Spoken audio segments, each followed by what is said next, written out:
Hey everyone, welcome to the next video. Today I want to share with you quickly on this very particular trap. It's called the I need a lot of money to X trap. Okay, so it's a common trap that is set by large companies or even small companies at times, right? Where what they do is that they give you a carrot to lock you in over X amount of time for you to work. Typically, employment is like that, right? Where you have there's KPIs to hit, there's goals to meet, right? So what happens is that they give you a bigger and bigger carrot so that you will it's hard for you to tear away and then try to lock you in for a longer amount of time by offering you bigger carrots at the same time offer you bigger sticks. So if you leave you get this, if you stay you get carrots, right? And it's a very smart use of a trap. If you ask me, it's brilliant because most of us humans we have these two things. We have aversion to loss and aversion to pain. So we want carrot because we don't want to lose the carrot, and we have aversion to pain. We don't want to get punished. So a lot of these smart companies, they're brilliant, right? In making people work for them and stay long term with them, and they just give what they do is that they keep giving you more and more money, more and more promotions, more and more risk of punishment if you ever want to leave, right? So, and it makes you hard to leave. The thing is that you must understand, right, what is your goal, where you are going. Because if you do not know what's your goal, you do not know where you're going, then you can just stay where you are. But the real question is that if you know where you're going, right, then it will matter a lot. Okay, like who you work with, how you do things, you know, these two keywords are very important because if let's say the companies are paying someone very well to do things that are nasty, they're downright nasty, fraud, manipulation, coercions, and people live with it because either they want the money or they think that, oh, it's normal, right? Then I think it's something that you have to consider, like why? No, the best way to break out of this, you don't even have to think about who I am, where I'm going.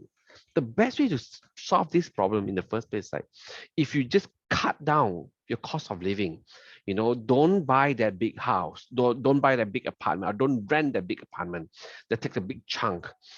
Don't have to eat out all the time with high dining food, because once you start buying a lot of things and being locked in to high recurring overheads, right, expenses, right, you find yourself being stuck. You have no choice. You have to be earning a certain amount of money to justify, to keep paying the expensive mortgage, expensive rent, the expensive lifestyle. So to solve that problem first, cut down your cost of living first. If you need to move back to your parents' place, move back to your parents' place. Most of the time, parents are cool people, right? Sometimes they're assholes, but most of the time, they're cool. Look, I would be happy to be staying my parents and my in-laws also. It's the same. Having a space is cool, but parents are cool and in-laws are cool too. So to circumvent this trap, bring your cost down tremendously. Your cost of living, your cost of lifestyle. That then will free you up from being like, oh God, I need to stay to this job. They're offering me more money and they're giving me a high risk if I leave. But when you realize that, oh, you have not much cost of living, then you get to choose where you want to work, who you want to work with, and how you want to live your life. Because you don't want to wake up one day, after giving your best years of your life, after, let's say, when you give from 20 years old all the way to 50, 60 years old, and then at 60, you're getting more tired, then you're like, oh my God, what did I do in my life? I lost my time. I lost my life doing things I don't even care, trying to avoid pain, trying to just maintain my lifestyle, pursue happiness by buying bigger and bigger stuff to make up for that loss of time or whatever. It doesn't work that way. It is a trap. You must understand this trap. So cut down your cost of living, okay? And Once you cut down cost of living, then you realize, oh, you have more options right now.